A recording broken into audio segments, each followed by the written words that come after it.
Magandang araw Pilipinas, narito po ang latest weather today forecast. Happy Easter po sa lahat na nagdiriwang ng Pasko ng Pagkabuhay. Sa ating latest satellite images, makikita po natin na halos walang masyadong kaulapan sa malaking bahagi ng ating bansa. Lalo umiiral nga o nakakaapekto itong ridge o yung extension ng high pressure area. Kapag po may high pressure area, walang masyadong nabubuong kaulapan dahil po yung hangin natin na hindi umaakyat at dahil po doon walang masyadong ulap na nabubuo dito sa may ating bansa. Samantala po, dito sa may bahagi ng Mindanao, may ilang kaulapan tayong namamataan, maaaring magdala ng mga localized rain showers and thunderstorms. Inaasahan natin na magpapatuloy yung epekto ng ridge ng high pressure area sa mga susunod na araw. Kaya patuloy nating aasahan ang maaliwalas sa panahon sa malaking bahagi lalo na ng Luzon at ilang bahagi ng Kabisayaan. Makita nyo rin po mga kababayan, wala tayong minomonitor na anumang low pressure area sa loob at labas ng Philippine Area of Responsibility. Medyo maliit pa yung posibilidad na magkaroon tayo ng bagyo sa mga susunod na araw.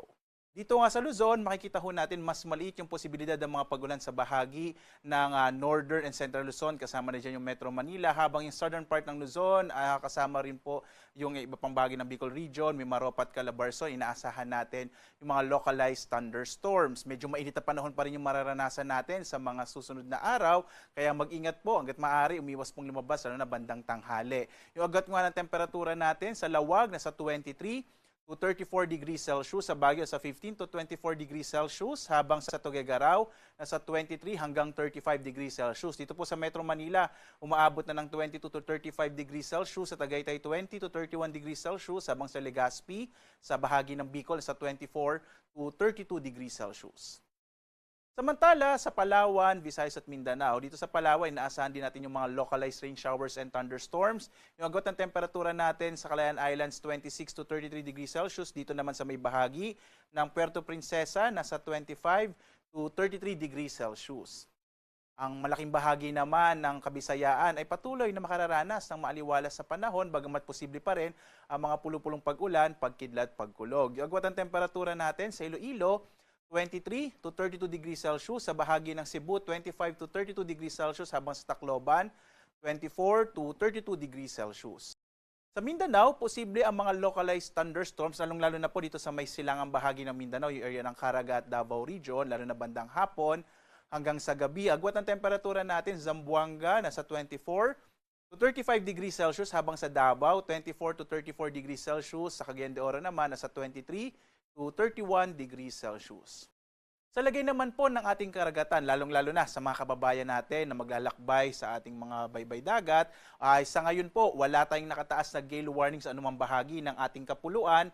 Inaasahan natin yung magiging lagay ng karagatan ay mula Banayad hanggang sa Katamtaman. Ligtas naman pumalaot yung mga sasakyang pandagat at mga bangka sa mga baybayi ng ating bansa. Bagamat mag-ingat pa rin po kapag may mga thunderstorms, kung minsan nagpapalakas yan ng alon ng karagatan. Kaya iba yung pag-ingat pa rin po, lalong-lalo na yung mga maliliit na bangka at sasakyang pandagat.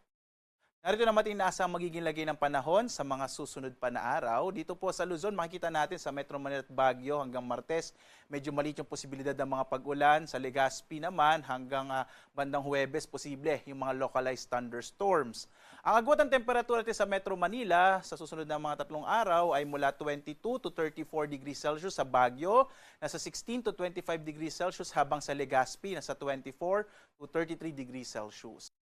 Sa bahagi naman ng Kabisayaan, para sa Metro Cebu, Iloilo, Tacloban, inaasahan natin yung mga localized thunderstorms. Mapapansin po ninyo, sa Tacloban, pagdating na araw ng Miyerkules, may malaking posibilidad na magkaroon ng maulap na kalangitan, na may mga malaking posibilidad ng mga pag-ulan, dulot naman ng easterly. So medyo malaki po yung posibilidad ng pag-ulan sa Tacloban or sa Eastern Visayas pagdating ng araw ng Miyerkules. Sa Metro Cebu, yung agwat ng temperatura natin 25 to 31 degrees Celsius.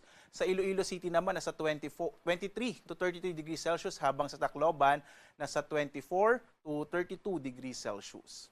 Dito naman sa Mindanao, inaasahan pa rin natin ang mga localized rain showers and thunderstorms sa malaking bahagi ng Mindanao.